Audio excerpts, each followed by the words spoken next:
Exactly 8 months ago we set out to complete the most realistic Minecraft modpack. So far we have survived 400 days and completed countless quests, which has brought us closer to the finish line than ever before. But with thousands of items piling up, our storage has become complete chaos. So in this video, we're building the one chest that can hold them all, a refined storage network.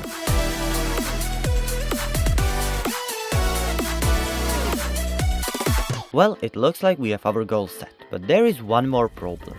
Digital storage requires plastic, so we first have to make a complex processing line just to get to molten plastic. But it'll be worth it. Not only will it allow us to upgrade our storage, but it will also unlock many other machines and improvements. Making plastic is complicated, and it requires a lot of machines.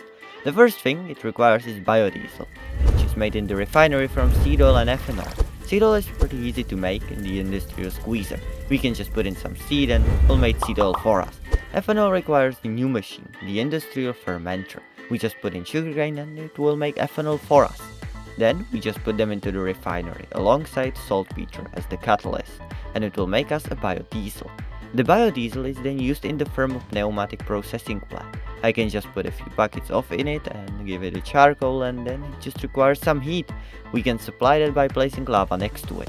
As you can see, this will raise the temperature up and it will give us molten plastic. We can then use a bucket and place the molten plastic on the ground to cool it down and get plastic sheets. Finally, now let's build this in survival. We decided to start from the end, making the industrial fermenter from immersive engineering. Thanks to much automation, making all the blocks for it won't be as hard as it used to be, but that doesn't mean it will be easy. The machine requires 2 fluid pipes, 6 steel scaffoldings, 2 light engineering blocks, 4 cauldrons, 1 redstone engineering block and 4 sheet metal. So, let's start the montage.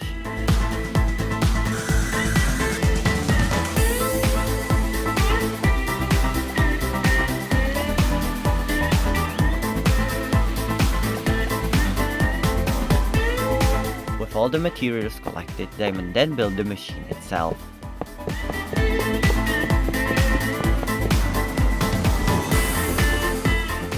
We can use the refinery to make ethanol by inputting different types of foods inside. You can just put them in and then make the ethanol after some time. Now that we have the ethanol, we just need to make the refinery to get the biodiesel. So it looks like our next multi-block is the refinery, but before we can even begin building it, we need to unlock it in the quest book by completing the quest before it. We just need to make a whole stack of steel. Pretty easy with the arc furnace we made last time. With that unlocked, we can see that the refinery is much more expensive than the industrial fermenter. This time requiring 5 fluid pipes, 8 steel scaffolding, 2 light engineering blocks, 2 heavy engineering blocks, 1 redstone engineering block and a whopping 16 iron sheet metal. And again, let's enjoy the montage of us collecting everything and building the structure.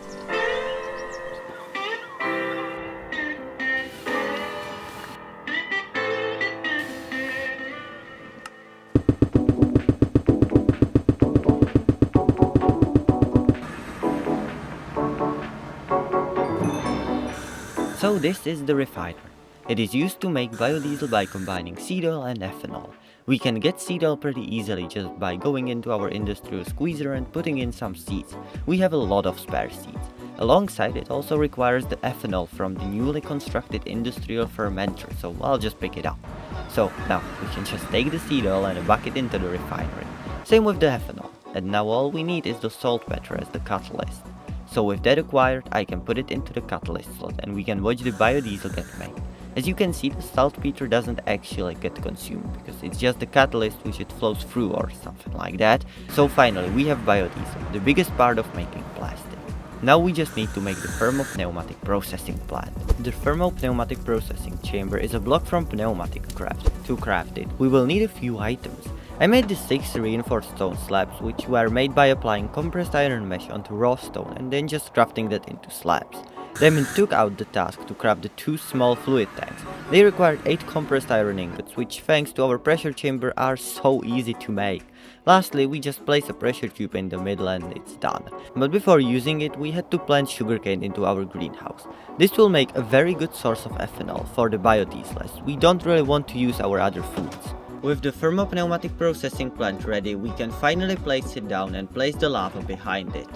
Now all we need to do is add some charcoal in there as the temperature is already rising. So let's put in some biodiesel And with all of that in there, the plastic is finally being made. As you can see, we have so much of it in there. Now, we could just take it with a bucket and place it on the ground and we would get the plastic we needed, as you saw in the intro. But we don't want to do that. For that, we actually want to create the heat frame. I'll tell you more about it later. So, as I said, our next block is the heat frame. If we look at the recipe, it doesn't look too hard until you look at the blast furnace, which requires a lot of steel. And the block in the middle requires even more iron. So yeah, more iron time. Thankfully, we have iron mostly automated, so it's not that big of an issue. First, I put 2 wrought iron double sheets inside the pressure chamber to weld them into a metal barrel. Then I smacked it with a hammer to turn it into the fluid outlet. Then I made 5 steel sheets and 3 smooth stone blocks and finally crafted the blast furnace. Lastly, I got all the 8 compressed iron I needed to craft the heat frame. And then we went to test it, but we couldn't get it to work, so Damon hopped into a creative world and figured out we also need a vortex tube to cool it down. While he was doing that, I saw that there was dust piling around the crusher, so I quickly took my vacuum and cleaned all of it around, because this is a very explosive dust. Any spark near that and it's game over. But the dust kept coming and coming, so I turned the crusher off and looked under it and I found so much dust. Look, quickly changed the filter underneath as it was too full and finally I fixed it. Thankfully nothing exploded. With those crashes averted, I just went and crafted the vortex tube for the heat frame. Now with the heatsink ready, we can just place it next to the vortex tube, which will make sure that it will be cool. We first need to put the item barrel into here and then put the heat frame on it. With that, these 2 blocks are connected.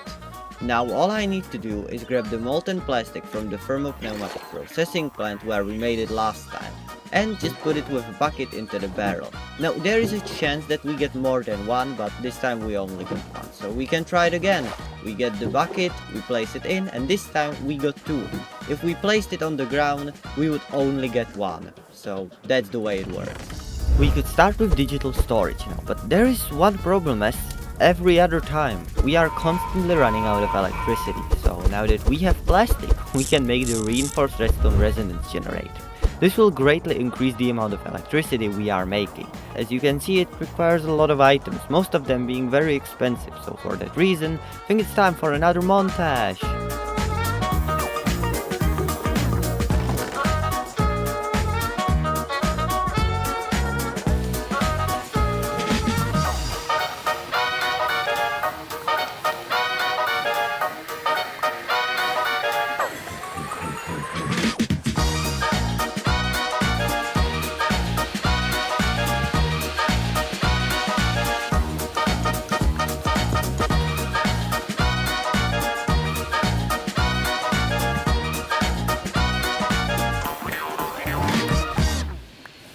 Finally, let's put all of the items into the crafters and get the generator.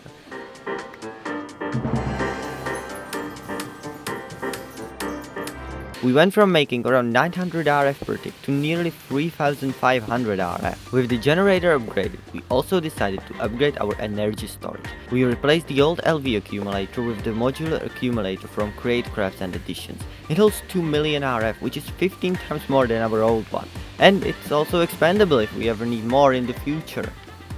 With power sorted out and the big task of digital storage in front of us, we wanted to get a boss from all of this stuff for a bit.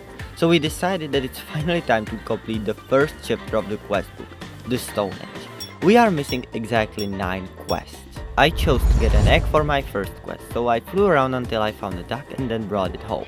Then I crafted the next box, an item we lost twice by now, somehow, and placed it next to it. We'll have to feed it for a few days, so in the meantime I'll start working on a silk armor. For that we need a lot of string, so I headed out to mine a lot of leaves and fetch them with silkworm. Meanwhile, Diamond was working on making a colored steel magnet for the third quest. It required more blue and red steel alongside an MV accumulator and 2 high voltage coal blocks. So Diamond crafted the magnet and it's borderline useless.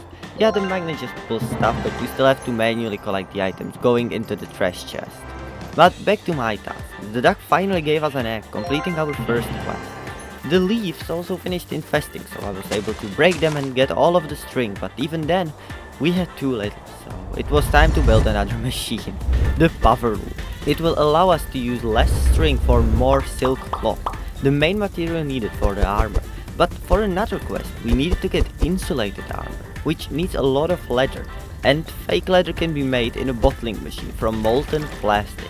So we decided to gather the blocks for both of these machines at once, basically starting to work on 2 quests at the same time. Both machines combined are very expensive, requiring 1 fluid pump, 1 steel fence, 8 steel sheet metal, 1 block of steel, 2 iron sheet metal, 16 steel scaffolding, 2 redstone engineering blocks, 5 light engineering blocks, and 3 conveyor belts with 4 heavy engineering blocks.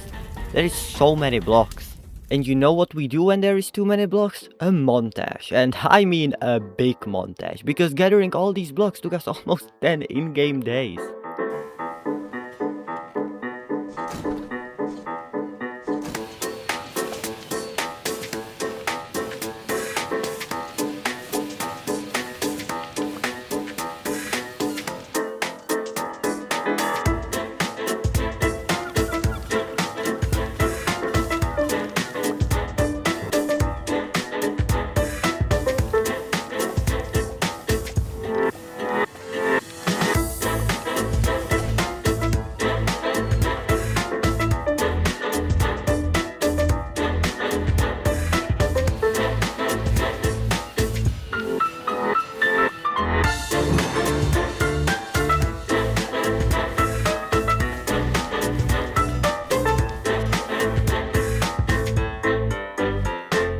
Finally, all of the blocks have been collected.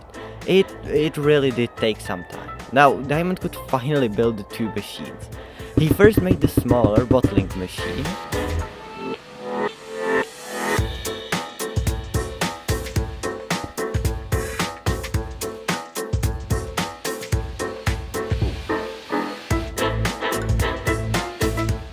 and then the large power room.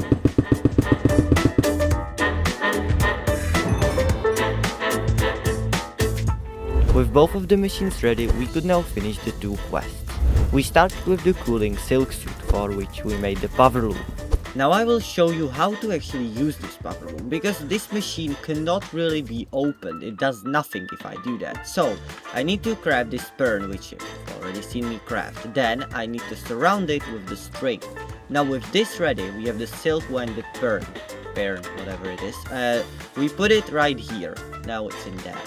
Then we go with the string and we click down here, and now it is working, and it is making us the silk cloths that we need. And once the cloths will be ready, they will be right in here, and when we click them, they will be ready. Click it, and just like that, we have 8 silk cloths. So after making all the cloth, we crafted every piece of the armor, and just like that, another quest completed. With 1 armor set done, let's start on the other one, the insulated armor. It requires the fake leather, which is made in the bottling machine, so I'll show you how it works. Now this is the bottling machine. It's a pretty simple machine, because all you have to do is supply it with molten plastic, and then put in the beeswax, the cloth, and the mold plate, and basically just like that, you get the fake leather, which is so good because you don't have to go hunting. You can just get a leather like this, so much easier. This also means we will be able to unlock our entire inventory, because we will be able to get the leather so much easier. With all of the leather made, I first made the basic leather armor.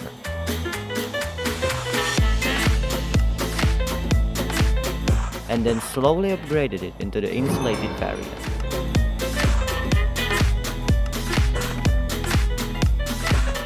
Finally completing this quest. While I was doing that, the Diamond was working on yet another armor quest. So many armor quests. This time it required an entire set of metal armor. Diamond chose to make bronze armor. This required a lot of forging on the anvil, which we definitely don't miss. So when he finally finished the entire set, I wanted to complete the last quest, which was some sort of watering machine for the greenhouse. There was just one problem, it's been removed now and no longer works. Well, either way we have to make it, so what I had to do was make some stainless steel, which was pretty easy as I could do all of it in the arc furnace. So with everything ready, I crafted the required block, completing the final quest in this chapter. Finally, after more than 400 days, we finally completed the first chapter of the quest book. Just look, it's all green, finally. One quest completed, or quest. One entire chapter completed, not quest. What am I talking about? At this point we really wanted to start with the digital storage, but we just had to make a few improvements to our base. Mainly we want to make another coke oven, this time dedicated to making coal coke, but that required more kaolinite than we had. So, to make mining it faster, we also decided to craft a handheld drill from Immersive Engineering. We already made most of the parts for it while making the two other machines, so the base was really easy to craft. But it also needed the actual drill itself, so we decided to use a black steel one, as it mines a 3x3 area. This meant Damon had to alloy some more of it, but after that was done, he combined it with the base and then filled it with biofuel in a bottling machine. And just look at the speed of that thing. This will make mining so much better. It is so good. You don't even understand how great of an achievement this is. After mining so slow, one block at a time, this is so good. It's gonna make everything so faster. With the drill acquired, Diamond went and mined the required kaolinite. Then he also quickly gathered the rest of the materials for the second coke oven and built it on top of the one we already have automated for food. We need another coke oven to make coal coke, which is used for making steel. We will need a lot of steel in the future, so you want to make sure we will not run out of it. The only thing we need to supply the coke oven with is lignite, but because of our new drill, it's not that big of a problem. Now, the last thing we'll make before diving into refined storage is a better backpack. We both upgraded ours to the gold tier, giving us 2 more rows of slots.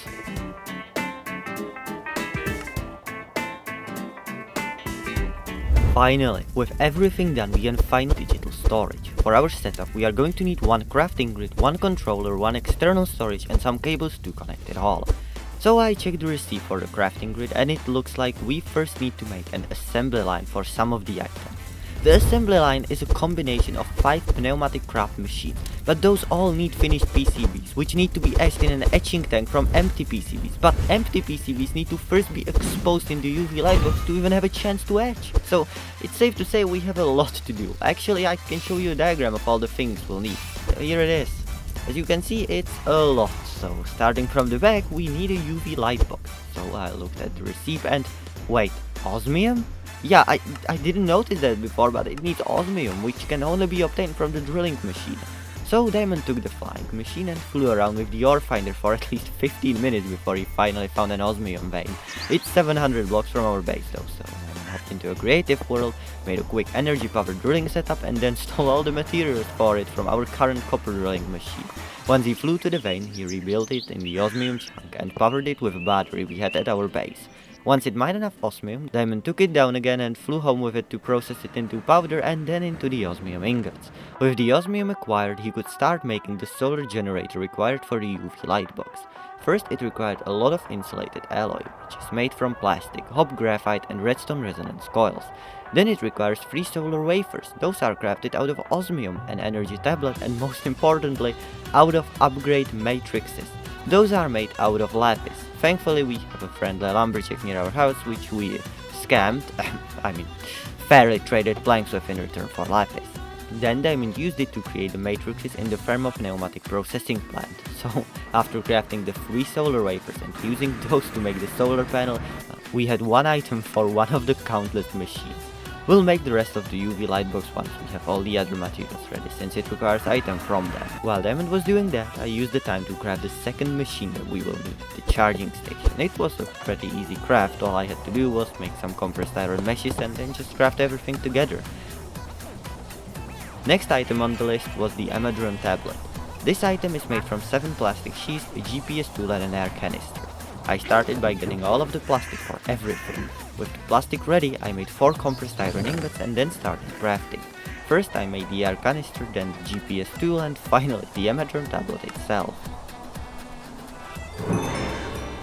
Now to show you how this Amadron tablet actually works. First we need to take it and charge it in this charging station. We put it in and it will start charging, as you can see. After it charges, we will take the tablet and shift right click on this chest. Now this chest is marked. All I need to do now is buy something from this tablet. So I want to buy this laser and it costs 8 emeralds. So I will take the 8 emeralds and put them into this marked chest. Now I can search for the laser again and shift right click on it. And now all I need to do is place the order. And now we just wait, because a drone will come from the sky, it will take the 8 emeralds, and it will give us what we need. We just need to wait for him to get back with our item. And it's finally coming back. And now, just like that, we've gotten the assembly program laser item. This is such a weird mod. Next, I focused on crafting the etching tank.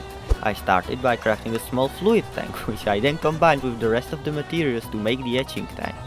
So many tanks in one sentence, isn't there? Well, this was the easy part, alright? Now I have to create the etching acid that goes into it. This sadly requires another immersive engineering machine, the mixer. So I have to gather 3 fluid pipes, 5 steel scaffolding, 4 light engineering blocks, 4 iron sheet metal, 1 redstone engineering block and 1 steel fence. And as every other time when it comes to these machines, time for a montage.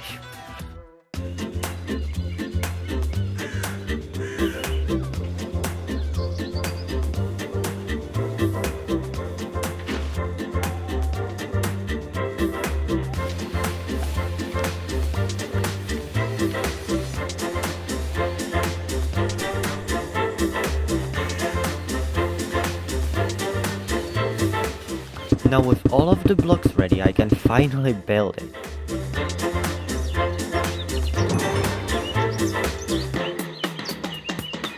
So, etching acid requires 2 pyrite dust, 1 fluoride dust, 4 saltpeter, 12 copper dust, and all that is mixed with vinegar. I took on the task to get all the pyrite. It can be obtained from sifters, so I headed out into the desert where I mined a lot of yellow sand, which I then sifted until I got all of the pyrite I needed. Then I wanted to gather the rest of the items, which I again needed. We already had all of the cryolite, saltpeter and copper powder in our storage, so I had those ready in a few minutes. But now comes the hard part. I need to get vinegar. The easiest way to get it for me is in this shape. I put potatoes with water into the mixer, getting our beloved vodka.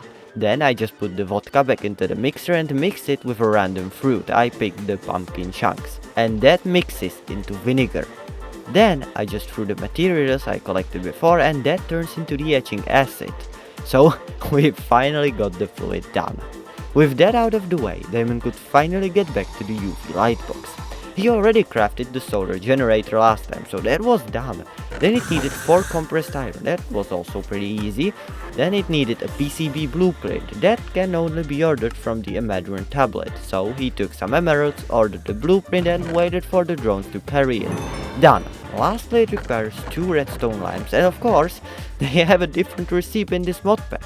First he stole 2 lanterns from the nether, then he had to color some glass brown and later send it into mosaic glass. And at last, finally, assembling. That was the last item needed for the lightbox.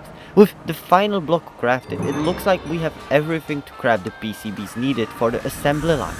We first need to make an empty PCB in the pneumatic chamber from plastic, gold nuggets and redstone torches.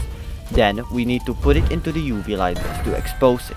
After some time it can be transferred to the etching tank where it will etch into an unassembled PCB. With that we can combine it with 2 transistors and capacitors to craft the finished PCB. We need 7 in total. So we put the circuit boards into the UV lightbox and in the meantime started working on the assembly machines for which we made all of these PCBs for. But they also require 8 pneumatic cylinders. These items are insanely expensive because of how much iron they need. In total, we had to get 8 compressed iron ingots and 4 compressed iron double sheets. So together, 48 raw iron ingots. So yeah, this definitely took a while. I spent most of the time throwing iron into the pressure chamber, waiting for it to compress and repeating the process over and over again. Once I finally had everything compressed, I headed over to the anvil and forged the cannon barrels we needed. What an absolutely horrible craft that was. This also meant we had nearly everything for the 5 assembly machines. I started by making the assembly laser, which just required an additional red stained glass. Then Diamond made the assembly platform, while I crafted both I/O units. Last was the assembly controller, which was thankfully just a few circuit boards and plastic. After that was crafting, Diamond placed all the machines and connected them to pressurized air. This means we have every single new machine required for digital storage. Hey, finally! We don't yet need the assembly line, but we'll get back to it in a very short while. At least everything's ready, finally. So with every machine done, we can now start gathering the items for the refined storage blocks. We have made a list of all the items we'll need, those being 2 advanced processors, 5 improved processors, 2 destruction cores and 2 basic cores, 2 machine casings and 9 quartz enriched iron ingots. It is a lot, but because most refined storage blocks require machine casings and quartz enriched iron, we decided to make processing lines for them. Those will need some create machines, so we got to work crafting them all up.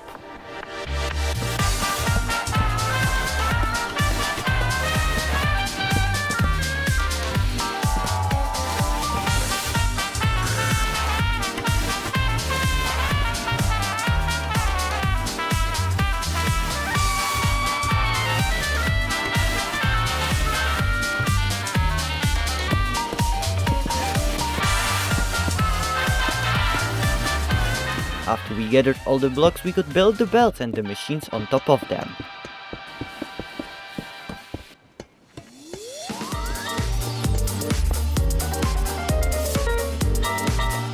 Now to show you how this processing line actually works. First we need to choose which one we want to use. This one is for the machine casings, which we currently do not have, so I will only show you this one, which is for the quartz enriched iron.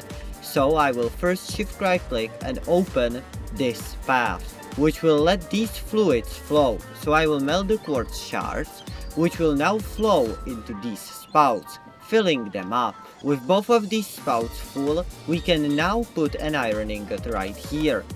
And the chain will do everything that's needed. All that I have to do is pick it up, put it there again, as it needs to happen twice.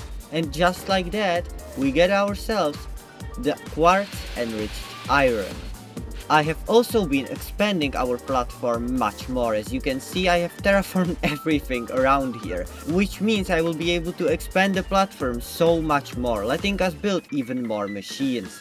So far the platform does not look good at all. It is all just the chalk bricks, but that's fine because I plan adding some nice walkways in the future whenever we get some nice materials. While I was expanding the area for future machinery, Diamond went ahead and made the 2 machine casings using our processing line.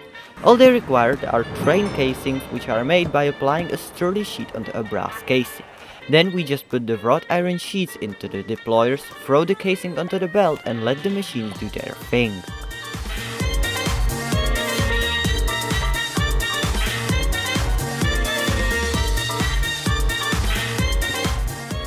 This means we have most of the hard stuff out of the way. Now all that's left are the processing cores, which are a bit annoying since they mostly involve throwing a bunch of completely random items into the pressure chamber and waiting for them to process. I started with the basic process, slowly making my way through them.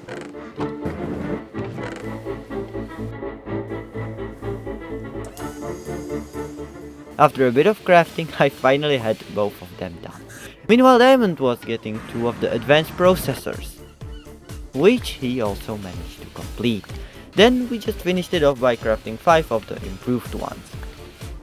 We will now have to turn the basic cores and the improved processor cores into the destruction and construction cores.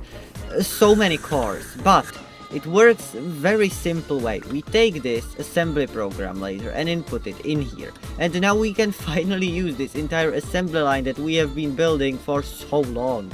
All we have to do, if we want to make destruction cores, is put the improved cores into this chest. And now, very slowly, it will turn into whatever item we need, which this time are the destruction cores. And then we just do the same thing with the construction ones. Instead, we will just put the basic cores right here. This means we have everything needed to finally set up the digital storage. Diamond crafted the controller and I made the grid, which I then finally turned into a crafting grid. And lastly, we made a few cables, turning one of them into an external storage cable. But we have ran into one small problem. Instead of crafting this disk drive as the quest wants us, we decided to do something completely different. Because crafting this disk drive is a little annoying, and there's no point in doing that. Instead, we can craft this item vault, which we just connect to the digital storage by this external storage. And now if we put items in it, they are in there. They are basically in this item vault without us having to craft millions of these small disks. Before we can transfer all of the items into the network, we would also like to be able to access the items in our main house. We currently have it at the workshop area, which is like 1,000 blocks away from our home. So we need to craft the network transmitter and the network receiver alongside a network card. All of these items together need a lot of processors, and because we have already shown you how they are made all the way from the beginning, I will spare you the microcrafting and just quickly go through them. 5 advanced processors, done. 2 destruction and construction cores, also done. 2 machine casings and 6 quartz enriched irons, also done. And lastly 2 netherite and 6 ender pearls, also done. So once we had all the items gathered, I crafted the network transmitter, network receiver, and then the network card. Now with all of these items crafted, we can finally get digital storage to our house, but also have it at our machinery setup, basically having it at the 2 places at the same time. All we have to do is for now get rid of the crafting grid. We will have to craft another one, but for now I will show it just with this one. We will place the network transmitter onto the controller and it will light up, meaning it is getting power. Now I just need to go home and place the network receiver right here. Click it with this network card, and then take the card and put it into this transmitter. And just like that, it knows and it connected to our other setup. As you can see, it is all lit up. All I have to do now is connect it with a cable to the crafting grid, and just like that we are accessing items that we were accessing before at the other setup, which is almost 1,000 blocks away. All we now need is just another crafting grid. Once we had the grid home, we could finally get rid of all the chests and transfer them to the digital storage. Does our house now look very empty? Yes, it does, but do I care? Definitely not. The single step of transferring everything into the refined storage has just made our life so much easier. With everything we wanted done, Diamond decided to start with auto crafting. This means that, for example, instead of going to the metal press to make an item, we'll be able to order it directly from the terminal. But before we can even think about doing something like that, we need a pattern encoding terminal, some patterns and an auto crafter. So Diamond got to work.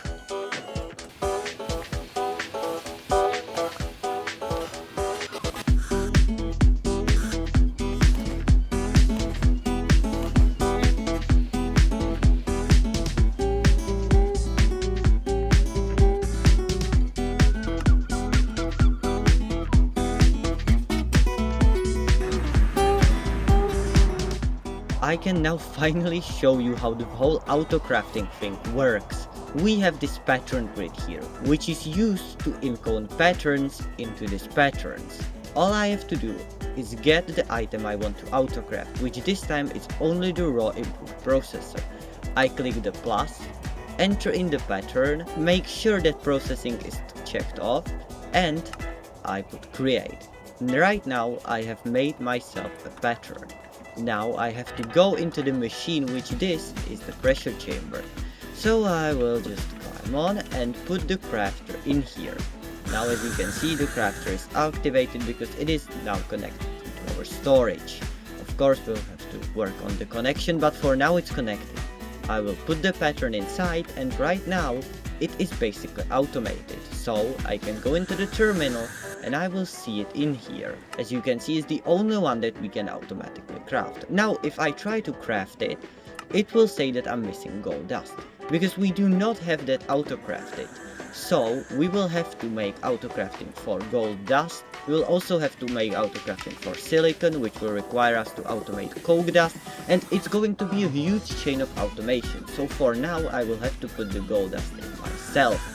If I do that, I will now be able to click start and automatically auto craft everything. It will all get put into the chute, then into this pressure chamber, and then it will come up again into the crafter and back into our storage.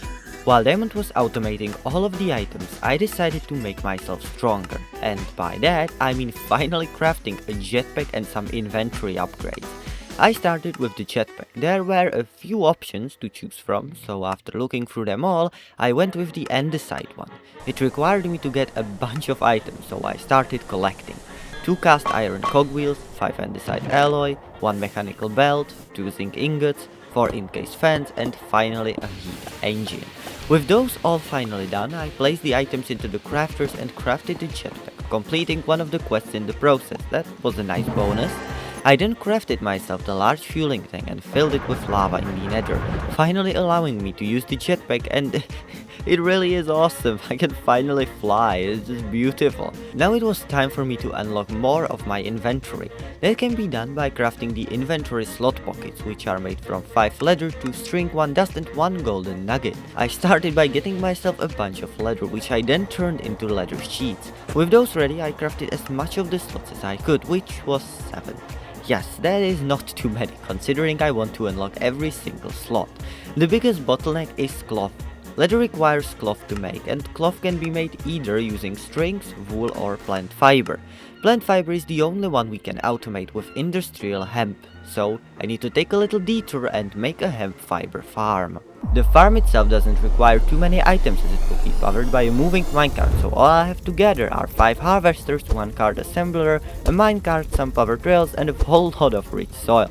I started with the harvesters, which are most expensive part of the entire farm, mainly because they require so much iron.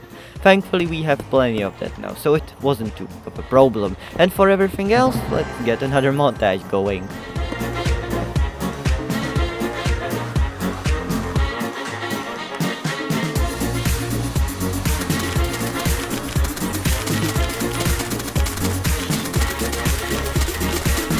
With the rest of the items ready, all I had to do now was get some of the rich soil. Rich soil is obtained by first crafting organic compost and then letting it compost in the sun into rich soil.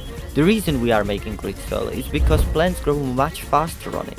I first mined a hole where the farm will be just to figure out how much I would need, and then I started gathering the organic compost. This took forever because of how much rotten flesh it needed. I spent hours killing pigmen and flying around the world, picking up rotten flesh whenever I could find. This was honestly one of the worst experiences I've had playing Minecraft in a while, and I'm not joking, it was horrible. All I had to do now was place all of the organic compost into the farm and wait for it to turn into rich soil. With that done, I placed the cart assembler on one of the rails, built the structure on top of it, and then turned it into a minecart contraption. Lastly, I planted the seeds, and just like that, the farm was done and running. Well, almost. Not all of the compost has turned into rich soil yet, but while we wait for that, it's time to start working on something else. And that something else is the big Tinker's Construct smeltery. Why the smeltery? Because we want to make ourselves a set of really good tools that we can easily repair, but about that later. The smeltery itself is a pretty big multi-block structure, requiring a lot of different items, with the hardest one being the smeltery controller. With not many days left until the end of the video, we both started working on it. I took on the hardest task of making the heat sink.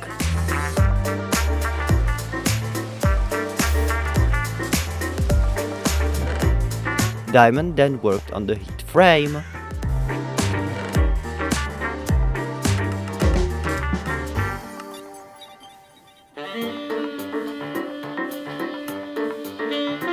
Meanwhile, I started making the electrum coil block.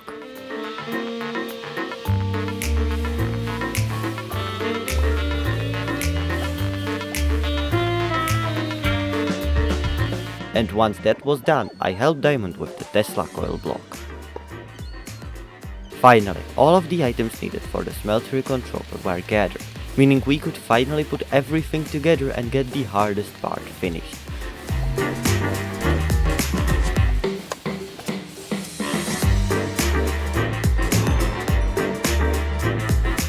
With that out of the way, I took on the second hardest block, the seared chute.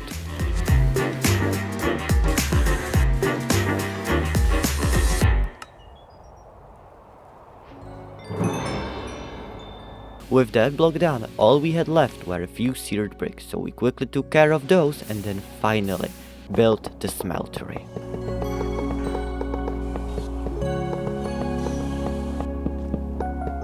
Before we can even start working on making the tools, we first need to make the Tinker's Anvil.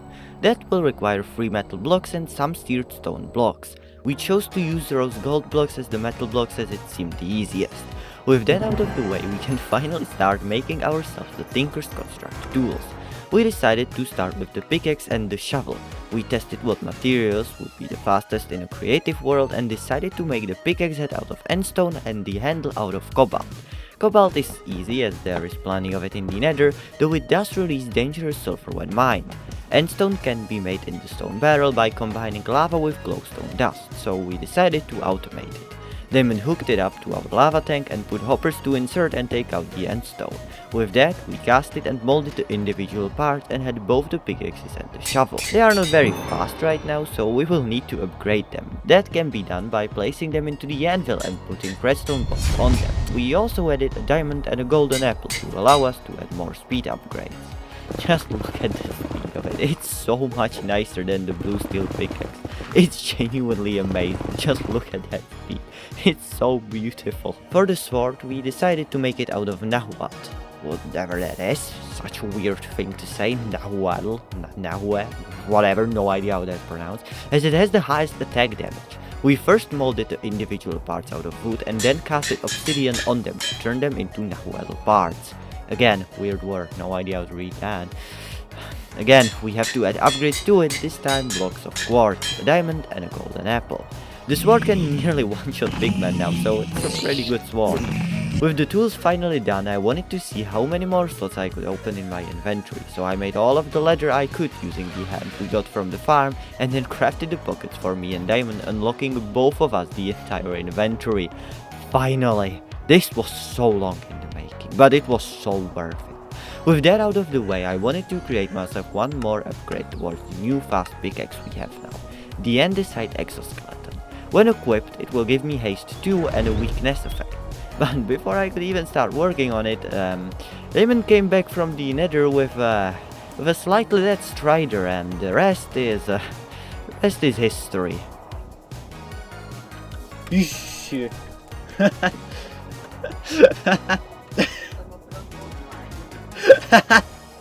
Siema, monie. Gdy idź moneta. Monie. Striders aside, I think it's time to finally start gathering all of the items for the exoskeleton, which are 7 andesite alloy, 2 shafts, 2 zinc ingots, 1 mechanical belt, 2 blocks of andesite alloy, and finally the heat engine. Then I just put all of those items into the crafters and just like that, I had the exoskeleton ready. And of course I had to test it out. And it was very fast. Getting haste with an already fast pickaxe, you can see the big difference with both of the pickaxes, the blue steel one and the Tinker's Construct one, and with the drill we have. With this, we basically finished everything that we wanted to, but there was still some time until the end of the video, so Diamond decided to finally automate auto-crafting of all the refined storage processors, while I headed out to mine a new type of stone I wanted to use for the walkways in the machinery area. I placed all of them and cleaned up the area a bit, and Diamond also finished automating all of the processors. And then, with day 499 coming to the end, we could only do one thing. Climb onto the roof and celebrate day 500, of course. And what's next? We need to find uranium, which will unlock a whole new chapter about mechanism, which will finally bring us closer to the end game. Make sure to subscribe so you don't miss the next video, and thanks for watching.